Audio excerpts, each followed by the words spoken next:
Hello. If you can hear me, that means you have functioning ears. For most of us, that's as much thought as we'd ever give to our ears. But people in China are spending millions of dollars getting injections and surgeries to grow their ears and make them stand out like an elf.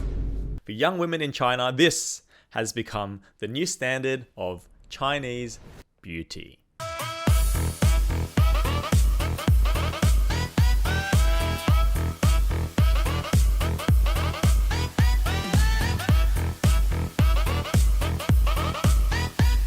Guys, over the past few years, China and other parts of East Asia have developed some of the most bizarre and unhinged beauty trends you can imagine, like the A4 waist challenge,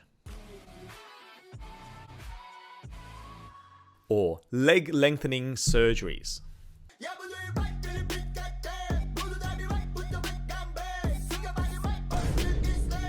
even jaw sharpening surgery.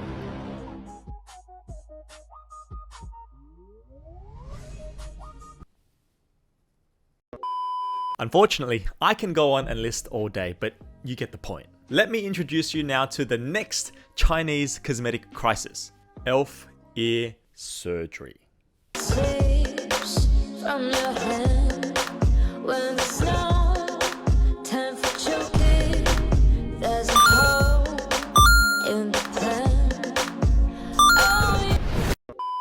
Now, once again, society has come out with a dangerous cosmetic procedure for a problem we never knew we had: ears not being big enough.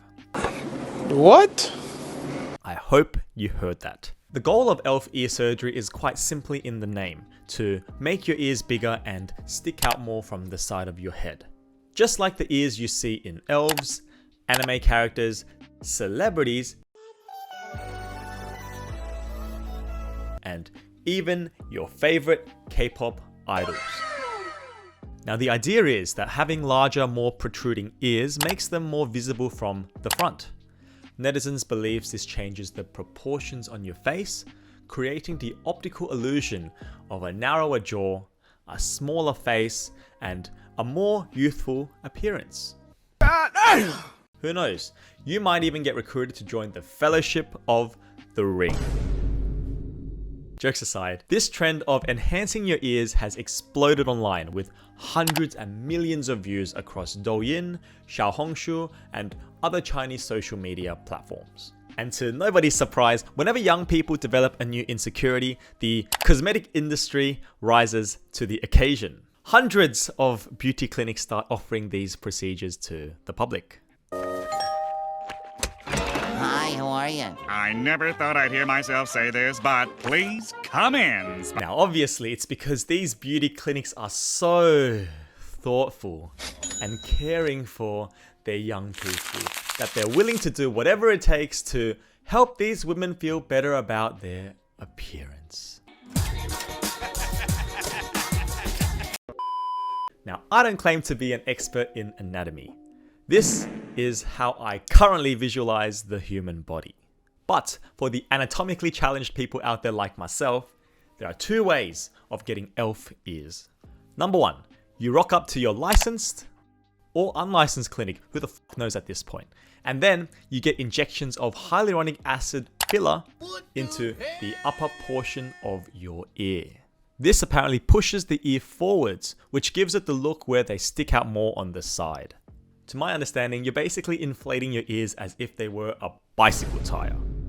The main problem with this method, aside from the endless list of side effects, which we'll get into later, the main problem is that these filler effects are temporary. The filler dissolves over time, and the ears return to their original appearance. And since the worst nightmare for these netizens would be if their ears reverted back, what they end up needing to do is they have to go back to their beauty clinic on a regular basis, every 6 months, for a top-up injection.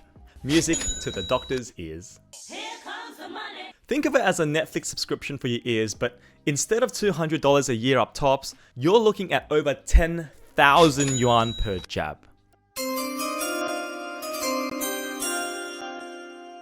For those of you living in the States, that's about $1,500 USD on a recurring subscription twice a year. And that's filler injections in a nutshell. Now obviously, a short-term solution is not good enough for the diehards, so some Chinese netizens are taking it one step further and they're opting for the true plastic surgery experience, where they get their ear structure permanently reshaped by surgery in a procedure known as otoplasty. More like afterwards, your ears will be utterly fucked. In this procedure, the surgeon makes an incision in the back of your ear. Then they reshape the inside cartilage to permanently alter the shape of the ear before stitching it back up together. Pause. First of all, what the fuck? How have we even ended up here? And second of all, is it just me, or does she look like that one gnome that's been popping up on our feeds recently?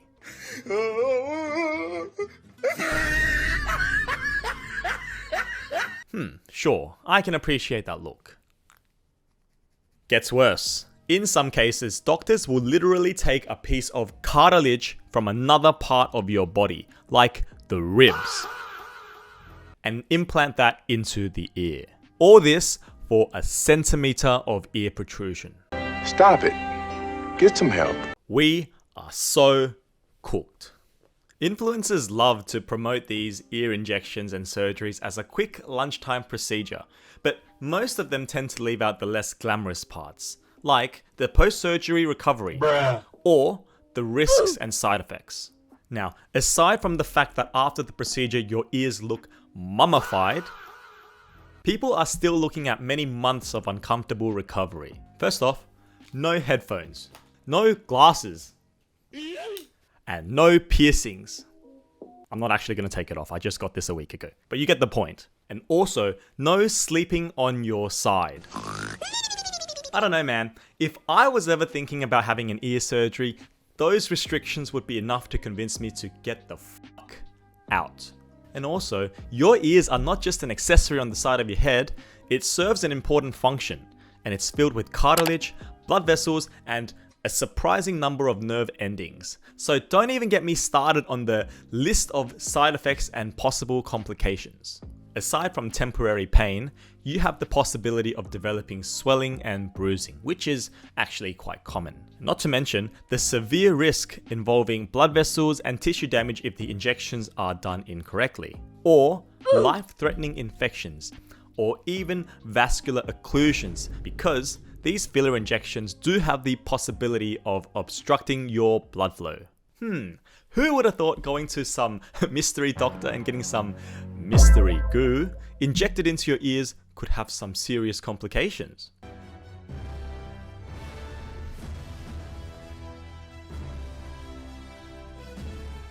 Now, I'm convinced some of these people's brains are made of hyaluronic acid filler. It's either that or they're not using them. There's nothing like spending hundreds and thousands of dollars just to have your ear deformed and looking like a fried dumpling. As a Chinese person, I must say, I do like my dumplings, but these are not it. Uncle Roger would not be proud. Oh no! Your parents never teach you. But hey, all in the name of beauty, right? Look, I get it. Autonomy exists, people should be able to make decisions about their own bodies, and there's nothing wrong inherently with trying to improve your appearance. But the big concern is how social media has turned increasingly extreme cosmetic procedures into casual lifestyle content. What's wild to me is how normalized this elf ear surgery is. Just look at the fact that giant social media platforms like Weibo have gathered over 700 million views under the hashtag elf ear plastic surgery. The big problem is that influencers are literally taking advantage of their viewers' appearance anxiety, and they're encouraging these reckless and dangerous procedures to their young audience who just simply don't know any better. For views, for money, and for fame. It genuinely surprises me why people need to go and get procedures that simply defy normal human anatomy, when they can simply get the same outcome cheaper and safer. Like, for example, to achieve the same look, other more sensible citizens have been having some fun with silicone tape.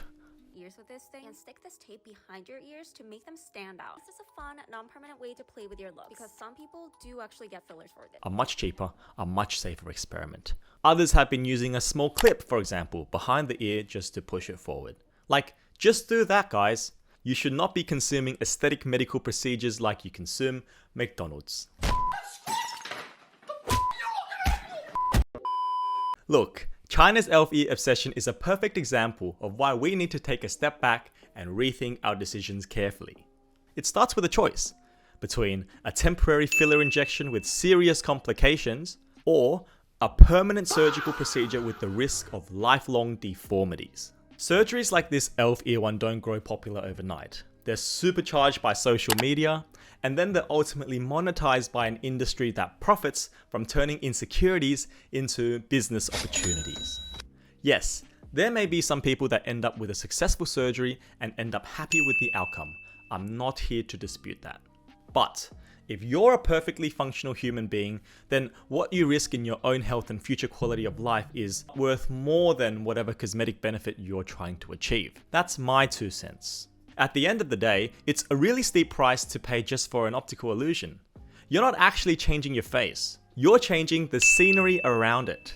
Let's sit back and ask ourselves, is it really worth suffering and spending millions just to look like you're trying to overhear a conversation from 2 rooms away? Subscribe if you watch this video with your healthy ears and you're ready to listen to more of the bull trends in East Asia.